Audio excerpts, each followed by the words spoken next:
Welcome to another episode of the 365 Money Heights podcast. I appreciate you for listening in. I appreciate you for following. I appreciate you for growing with me, right? So we can take this journey together. Just to recap, one chapter a day, no matter what, one chapter a day, every single day. You grow the mind, you feed your life. You only know what you know. So you get to where you want to be. You need to operate at that level. To get to that level, we got to know more, right? So we are currently going through the richest man of Babylon. And today we're going to be doing chapter 5. So we are actually on episode 17 of the podcast. That is 17 days straight of going through a chapter a day. We finished one book already in the 17 days. We did The Science of Getting Rich was our first book, and now we're here. Right, so yesterday's chapter 4, there was a lot of, there's just full of stories and stories and stories. But at the end of the day, this idea of, how do we get luck on our side, the goddess of luck, as the author kept facing it. The whole point was, luck is not the real thing to be chasing. It seems to me, consistently being prepared. So I just want to quickly read you a quotation from yesterday's chapter, then we move on to today's stuff, right? So I already put this as a blurb for yesterday's episode. So biggest take from yesterday's episode, direct quote. It's not difficult to conquer once understood. No man willingly permits the thief to rob his bins of grain, nor does any man willingly permit an enemy to drive away his customers and rob him of his profits. When once I did recognize that such act as these my enemy was committing, with the determination I conquered him. So must every man master his own spirit of procrastination before he can expect to share in the rich, resources of Babylon. To attract good to oneself, it is necessary to take advantage of opportunities. Therefore, in the future, I shall endeavor to make the best of such opportunities as they do come.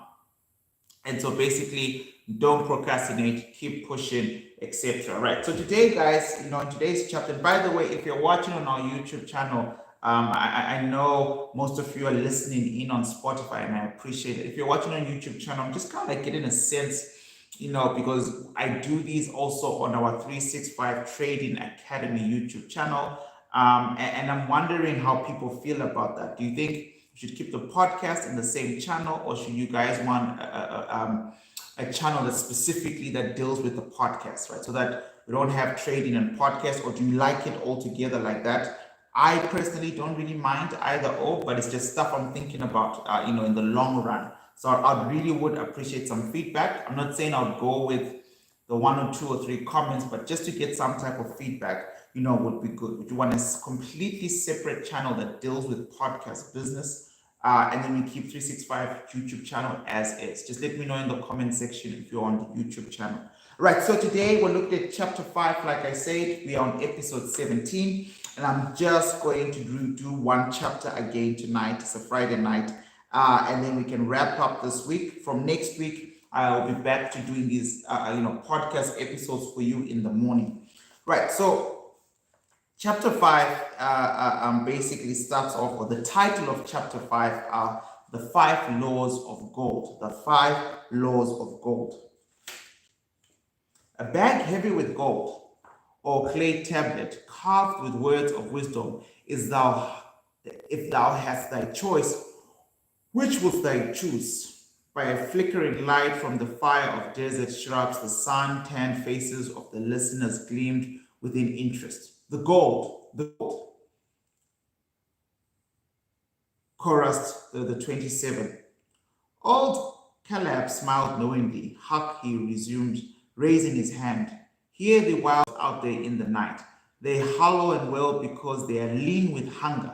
Yet feed them. What do they? Fight and strut. Then fight and strut some more. Giving no more thought to the morrow that will surely come. The gold. On the morrow, they will wail because they have no more gold. Gold is reserved for those who know its laws and abide by them. Caleb drew his white robe across his lean legs from a cool night wind was blowing. Because thou hast saved me faithfully upon our long journey, because thou cared, right? Thou cared. Ah, man, I missed that. There were some comments. Okay, so I'll read the comments on YouTube, as soon as I get a chance after this episode. I appreciate that, but I think a single channel YouTube would be better. We can use the playlist for different topics.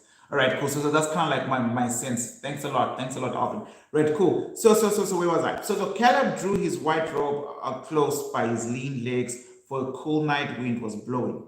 Because thou hast saved me faithfully upon the long journey, because thou cared well for my camels, because thou toiled uncomplainingly across the hot sands of the desert, because thou fought bravely the robbers that sought to despoil my merchandise, I will tell thee this night the tale of the 5 laws of gold. Such a tale as thou never hast heard before. Hack ye with deep attention to the words I speak, for if you grasp their meaning and heed them, in the days that come thou shalt have much gold. He paused impressively. Above, in a canopy of blue, the stars shone brightly in the crystal clear skies of Babylon. Behind the group loomed their faded tents, tightly stacked against possible desert storms. Behind the tents were neatly stacked bales of merchandise covered with skins. Nearby, the camel herds sprawled in the sand, some chewing the curds contentedly, others snoring in a hoarse discord. Thou hast told us many good tales, Caleb. Spoke about the chief packer. We look to thy wisdom to guide us upon the morrow, when our service with thee shall be at an end. I have but told thee of my adventures in strange and distant lands, but this night I shall tell thee of the wisdom of Akkad, the wise rich man. Much have heard of him, acknowledged the chief packer, for he was the richest man that ever lived in Babylon, tomato, right? The richest man he was, and that because he was wise in the ways of gold, even as no man had ever been before him. This night shall I tell you of his great wisdom, as it was told to me by Nomsia, his son, many years ago in Naive, when I was but a lad. My master and myself had turned along into the night into the palace of Namsai. I helped my master bring great bundles of fine rugs, each one to be tried by Namsai until his choice of colors was satisfied. At last he was pleased and commanded us to sit with him and drink a rare vintage, odorous to the nostrils and most warming to my stomach, which was unaccustomed to such a drink. Then he did tell us the tale of the great wisdom of Akkad his father, even as I shall tell it to you.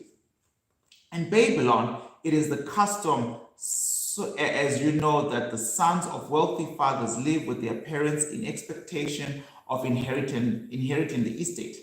Akkad did not approve of this custom. Therefore, Nomsai reached the man's estate. He sent for the young man and addressed him. My son, it is my desire that thou succeed to my estate. Thou must, however, first prove that thou art capable of wisely handling it. Therefore, I wish that thou art go to the world and show thy ability both to acquire gold and to make thyself respected among men. To start thee well, I will give you 2 things of which I myself was denied when I started as a poor youth to build up a fortune. First, I give thee a bag of gold. If thou use it wisely, it will be the basis of thy future success. Second, I give thee this clay tablet upon which is carved the 5 laws of gold. If thou dost but interpret them in their own acts, thou shalt bring thee competence and security. So basically, Akkad doesn't want to just leave his inheritance to his son. He wants the child to prove that he can handle the inheritance, but also grow the inheritance. Similar with the parable of the talents that we got in the science of getting rich. It's just a basic idea. If I give you $100, what can you do with that? If you're going to eat it, pay off stuff, that's fine. That's your choice. But if you're one of those people whose first thought is gravitated upon the law of perpetual increase, how do I turn $100 to 200? How do I turn 200 to 400? Money is a game of doubling, right? And so he's basically testing his kid. Like, look, before I give you all my money as an inheritance, here's a little bit of gold. Here is knowledge, the 5 laws of gold, which we're going to get into Go grow this money using these laws and then come back to me. Just like the parable of the talents. Right, so 10 years from this day, come thou back to the house of thy father and give account of thyself. If thou prove worthy, I will then make thee the heir of my estate. Otherwise, I'll give it to the priests that they may better for my soul the kind consideration of the gods. So Nomsai went forth to make his own way, taking his bag of gold, the clay tablet carefully wrapped in a silk cloth, his slave, and the horses upon which they rode.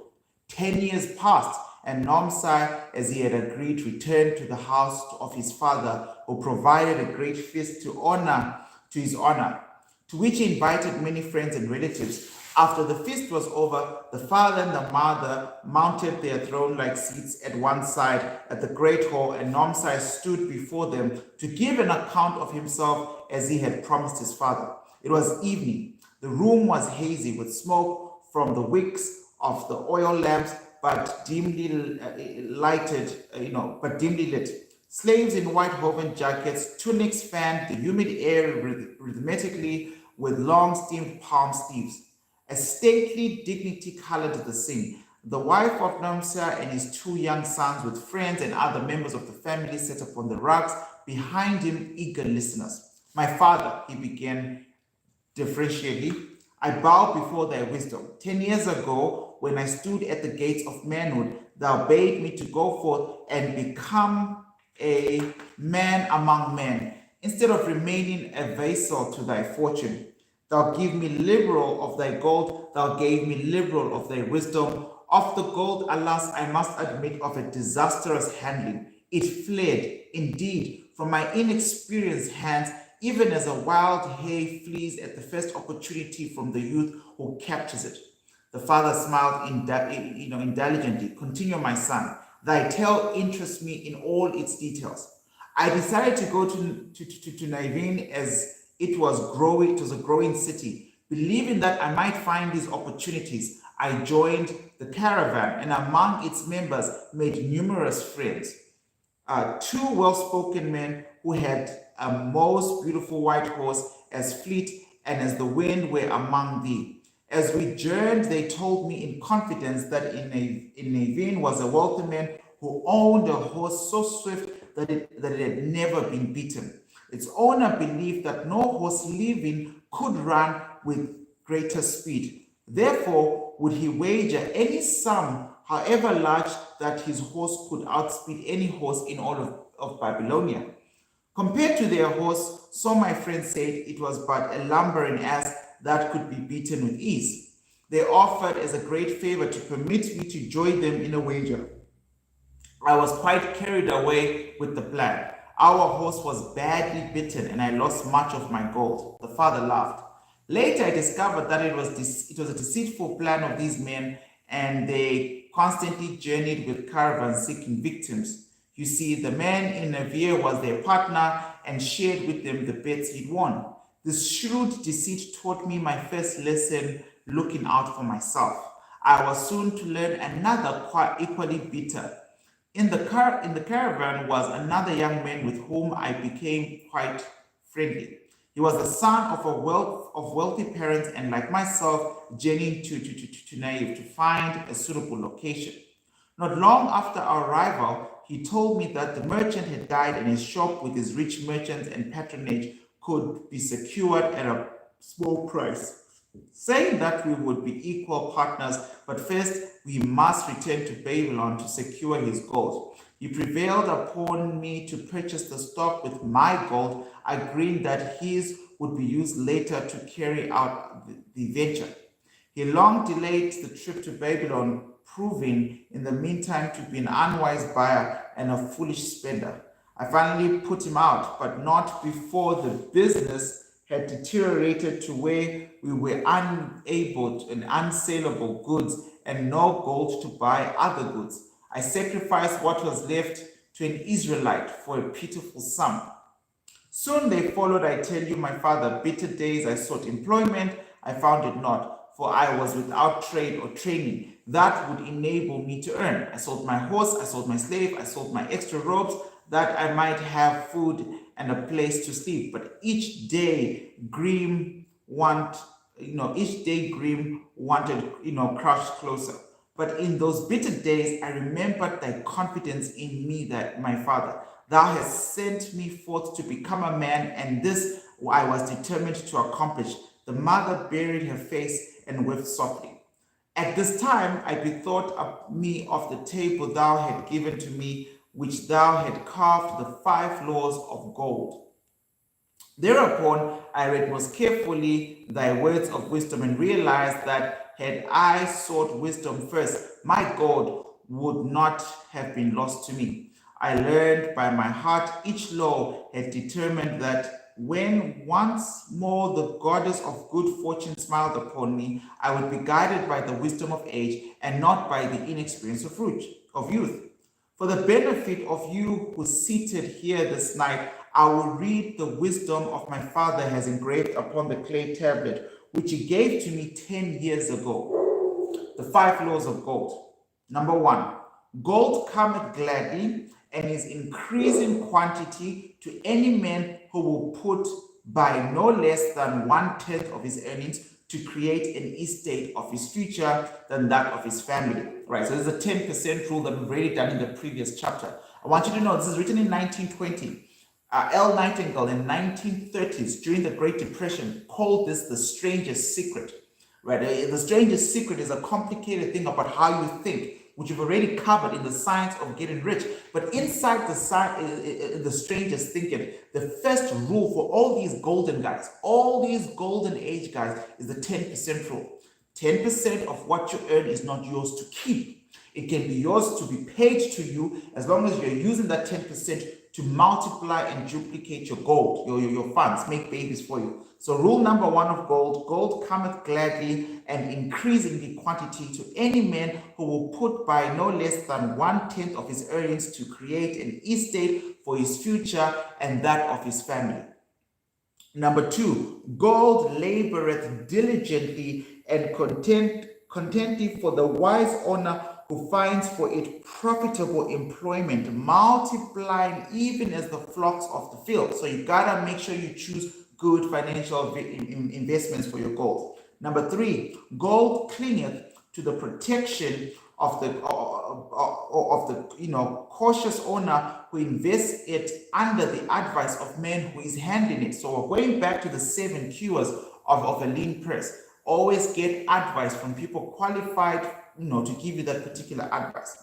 All right, so number 4, gold slippeth away from any man. All right, gold slippeth away from any man who invests it in businesses or purposes which he is not familiar with, or which are not approved by the skilled in his keep. I'm going to read that again. Number 4, gold slippeth away from the man who invests it in business or purposes with which he is not familiar or which are not approved by those skilled in its keep. Right. Number 5, lastly, gold flees the man who would force it to impossible earnings over risking too good to be true returns, or followeth the alluring advice of tricksters and schemers, or who trusts it to his own inexperience and romantic desires in investment.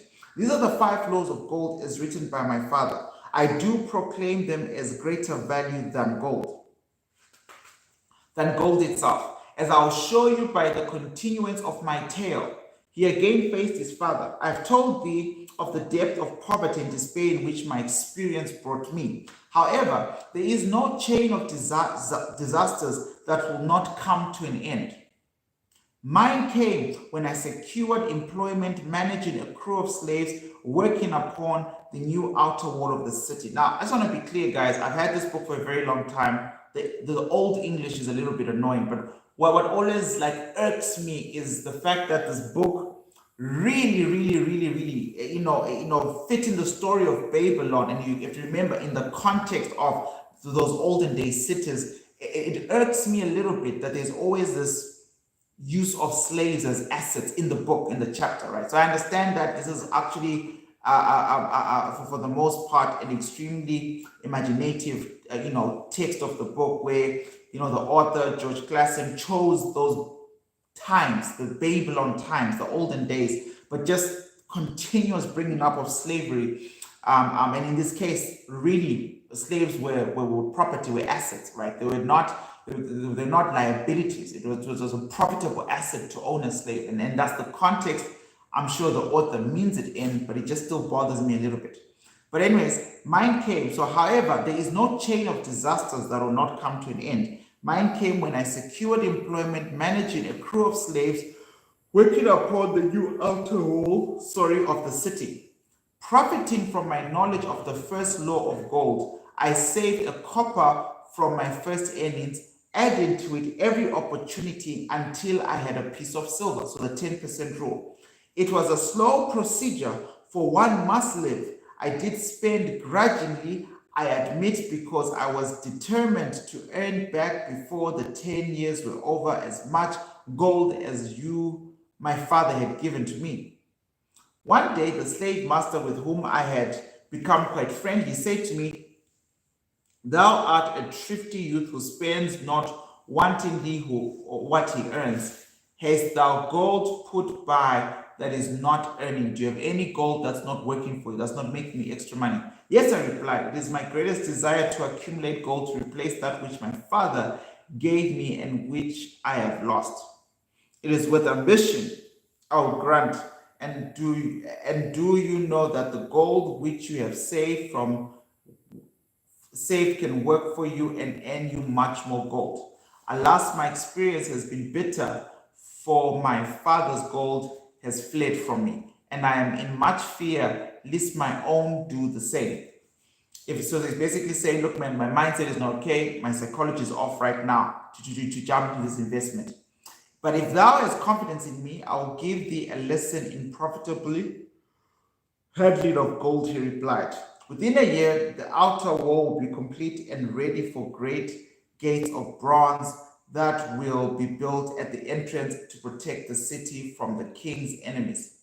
In Nivea, there is not enough metal to make these gates, and the king has not thought to provide it. Here's my plan. A small group of us will pool our gold and send a caravan into the mines of copper and tin, which are distant, and bring 9/10 the metal gates for ages. Sorry, a group of us will pull our gold and send a caravan in the mines of copper and tin, which are distant, and bring to Nineveh the metal for the gates. When the king says, 'Make the great gates,' we alone can supply the metal, and a rich price he will pay. If the king will not buy from us, we will yet have the metal which we can be sold for a fair price in the market space." In his offer, I recognized an opportunity to abide by the third law and invest of savings under the guidance of wise men. Now was I disappointed by the pool was a success, and small store of gold was greatly increased by the transaction. In due time, I accepted as a member of the same group in their adventures. There were men wise in profitable handling of gold. They talked over each plan, presented each great care before entering upon it. They would take no chance on losing their principal or trying to make it up unprofitable investments from which their gold could not be recovered. Such foolish things as the horse race and the partnership into which I had entered with my experience would have had second consideration with them.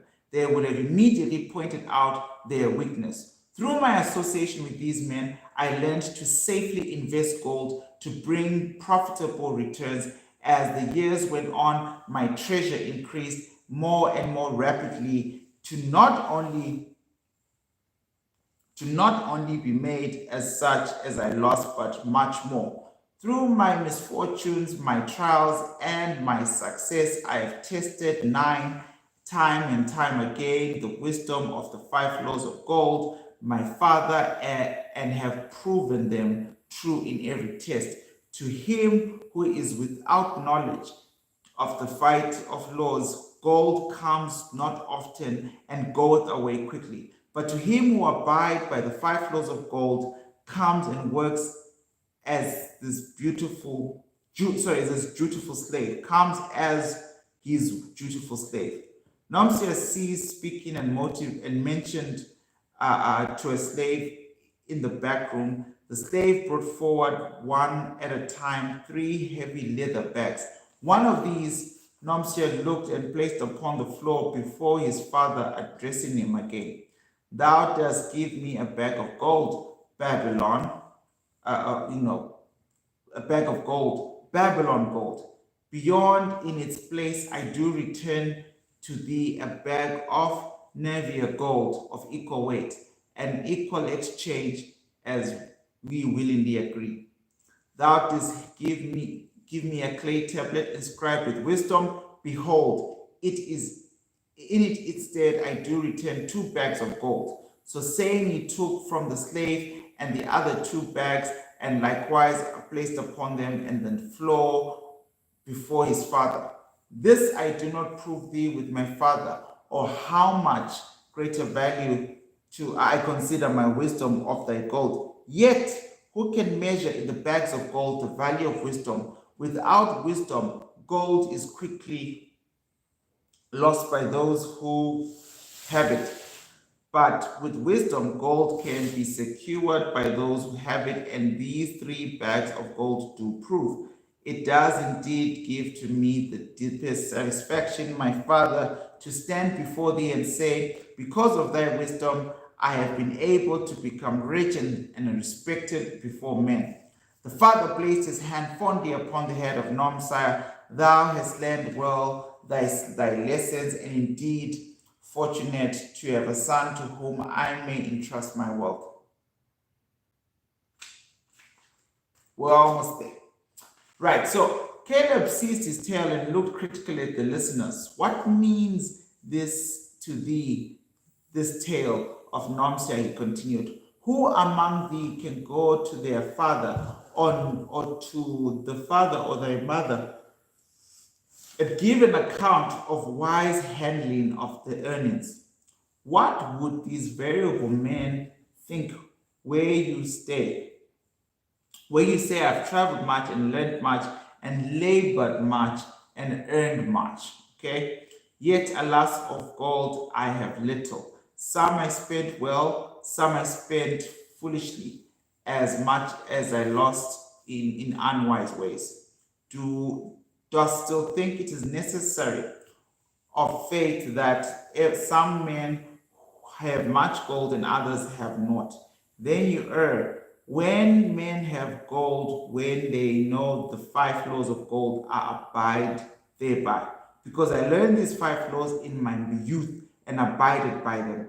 I have become a wealthy merchant, not by the strange magic did I accumulate my wealth. Wealth that is quickly goeth in the same direction. Wealth as stayeth to the given enjoyment and satisfaction to its owner, becomes gradually, because it is a child of knowledge and a persistent pause. To earn wealth is but a slight burden upon thoughtful men, bearing the burden of consistently from year to year accomplishments, the final purpose, the 5 laws of gold, after thee a rich reward for their observation. Each of these 5 laws in which with meaning and lest thou overlook. This is the briefness of my tale.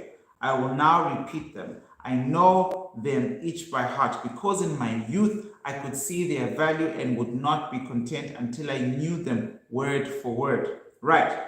First law one more time. Gold cometh gladly and increasing quality to any man who will put by not less than 1/10 of his earnings to create an estate of his future, that of his family. Any man who will put forth 1/10 of his earnings consistently and invest it wisely will surely create a valuable estate that will provide an income for him in the future and further guarantee safety for his family in the case God's call him out of the world of darkness. This law always say, from the gold cometh gladly to such a man. This law always say that gold cometh gladly to such a man. I can fully be satisfied that in his own life, the more gold I accumulate, the more readily it comes to me, and to increase quantities. The gold which I serve earns more, even as you will, and it is earning more, and this is the working out of the first law. First law being 10% rule. The second law of gold. Gold laboreth diligently and contentedly for the wise owner who funds for its profitable employment, multiplying even as the flocks of the field, right? So always be very intentional about what you want. But if you're in the financial markets like me, I would suggest we take this very literally. Gold indeed is a willing worker, so we gotta stay a willing worker.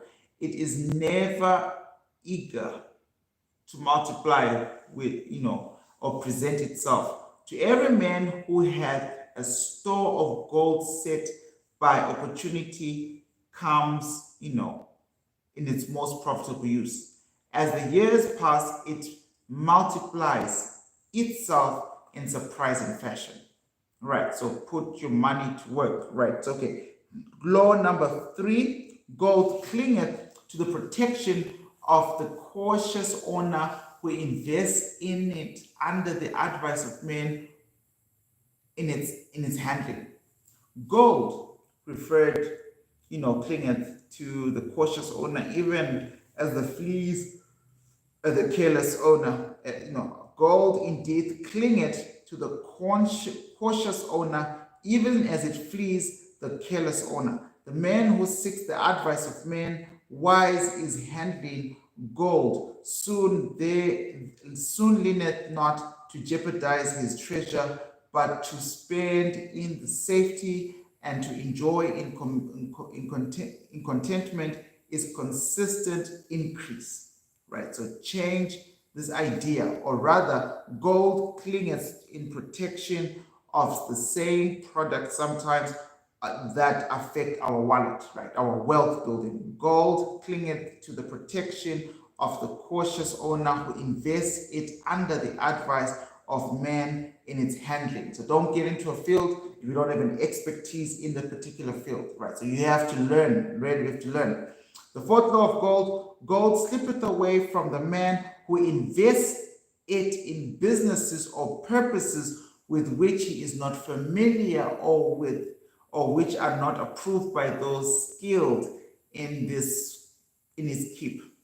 To the man who hath gold, yet is not skilled in its handling, many uses of it appear to be most profitable. So to the man who had gold, yet is not skilled to handle it, many uses for it to appear most profitable. Many uses. Right. Too often, these are fraught with danger or loss, and if properly analyzed by men who shall possibility of profit. Therefore, the inexperienced owner of the gold who trusts to his own judgment and invests it in the business or purposes with which he is not familiar to often finds his judgment imperfect and plays with his treasure of his experience. Wise indeed is he who invests his treasures under the activities of men, okay, of men of skill in the ways of gold, right? So basically, don't ask random people, ask the right experts in your particular field of how you can start to perpetually grow and multiply. The fifth law of gold, which I believe is the absolutely last law of gold, gold flees the man who would force it to impossible errands, or who followeth the alluring advice of tricksters and scammers, who trust in to his own experience and romantic desires in investment. Financial propositions that thrill the adventure tales upon come, sorry, fanciful propositions that thrill like adventure, tales away come to the new owner of gold. These appear to endure this pressure with magic powers that will enable it to make impossible earnings. Yet ye the wise men, for verily they know the risk that they lurk behind every plan to make great each wealth to make great wealth suddenly. Forget not the rich men of Nevin who had taken no chance of losing their principal or trying up in the unprofitable investments. This ends my tale of the 5 laws of gold. I will tell it to thee. I have told the secrets of many of my own success, yet they are still not secrets. Yet they are not secrets, but truths which every man must first learn and follow who wishes to step out of the multitude that, like you wild dogs, must worry each day for food tomorrow. Tomorrow we enter Babylon. Look, see the fire that burns eternal above the temple of Baal. We are definitely entering Babylon. Tomorrow we enter Babylon. Look, see the fire that burns eternal above the temple Bell. We are already in the sight of the golden city. Tomorrow each thee shall have gold. Gold thou hast so well earned, and the faithful services. 10 years from this night, we might come. What can you tell about this gold? If there be a man among you who is like Nomser, which will use a portion of their land, okay, a portion of their land, that's a big deal.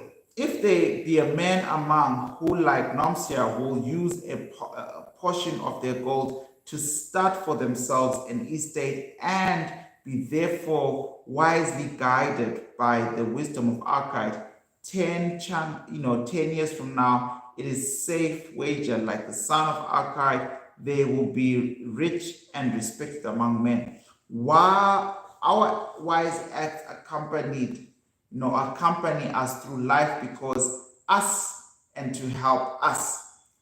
Please us and to help us. Just as surely our witness acts as low us to plague the tournament us again. I'm just reading it as it is, guys, just old English. Alas, they cannot be forgotten in the front rank of the tournaments that do follow us are the memories of the things we should have done and the opportunities which came to us and we took out. So as much as the last paragraph, I think it's very important.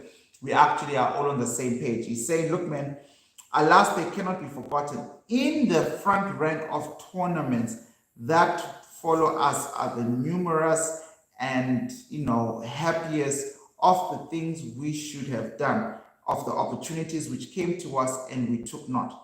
Rich are the treasures of Babylon. No man can count their value in pieces of gold. Each year they grow richer and more valuable, like the treasures of every land, and they are a reward, a rich reward awaiting those men whose purpose can be determined to cure the just share. In the street of 9, own ideas is a magic power. In the street of thin owned desires is a strong magic power.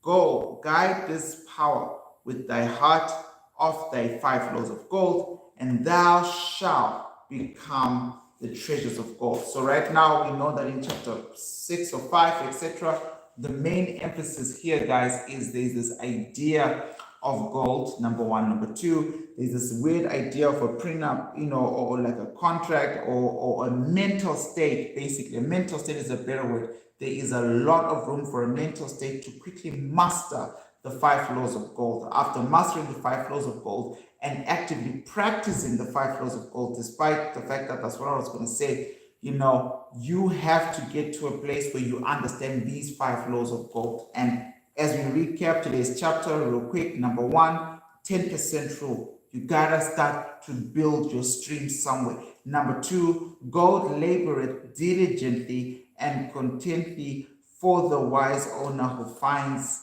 for it unprofitable, unprofitable in employment. And that's really the gist of the second law. So one more time, law number one is the 10% rule, right? Save. Law number two, God laboreth diligently and contentedly for the wise owner who finds for it profitable employment. You gotta make that stuff multiply. You gotta let your money go to work for you. All right, number three, God clingeth to the protection of the conscious owner whose investments it under the advice of men in its holding. Go to competent people. Number four, God slippeth away from the man who believes in its business or purposes which he is not familiar or which are not approved by those skilled in its keep. Okay, that's number four. And then the last one, number five, gold flees the man who would force it to be impossible, arrogant, or who followeth the alluring advice of tricksters and schemers and all sorts of things that need to be put together, or trust it to be his own inexperience and romantic desire, investments, right? So those are the main 5 rules of gold that we just kind of like discussed together. Tomorrow is Saturday, but I will be here as usual to quickly run you down the very next chapter. I appreciate you once again. I know the evening readings are a bit difficult. I am low energy myself personally, but from next week onwards, I will start doing these podcast episodes first thing in the morning. So by the time you're up, your podcast for the day is already recorded.